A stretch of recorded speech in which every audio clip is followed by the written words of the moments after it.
There have been human settlements on Orkney for thousands of years. Existence on this remote archipelago made possible by bountiful waters crammed with life. These days, of course, the pressures on our oceans are intense and the need to conserve what's left is essential. Orkney's crab fishermen seem to have got it right. The seas here are particularly rich because of the tidal flow between the Atlantic and the North Sea rips through these islands, providing this constant exchange of fresh, nutrient-rich water, which provides a perfect environment for species like lobster and brown crab.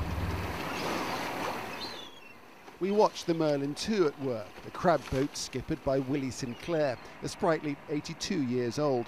He knows how important it is to keep the fishery sustainable. Man and boy, he's fished the waters off this dramatic coastline, and these days he needs to drop many more pots or creels to catch the same amount. Before, when we used to work to the west here, every boat maybe had 100 cradles taken. Now every boat's got about 500 or 600 cradles taken. That's the difference in it, yeah.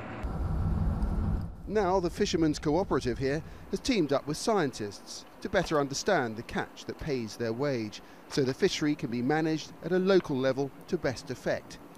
Knowing where the crabs go to spawn, for example, is invaluable. Demonstrates how the removal of a species from one area in Scotland can have a knock-on effect on somewhere else. So if we know where they're going over the course of their lifespan, we would best know how to protect them. Back on shore in Stromness, 3.5 million crabs a year are cracked, picked and processed, ready to supply the UK's big supermarket chains. What's left gets dumped at sea, back into the food chain.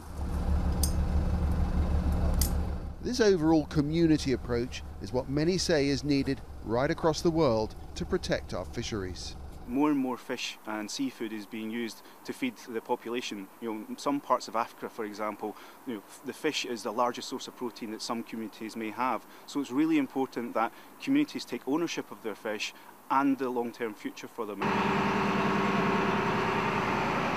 Most of the fishermen here first went to sea alongside their fathers and grandfathers.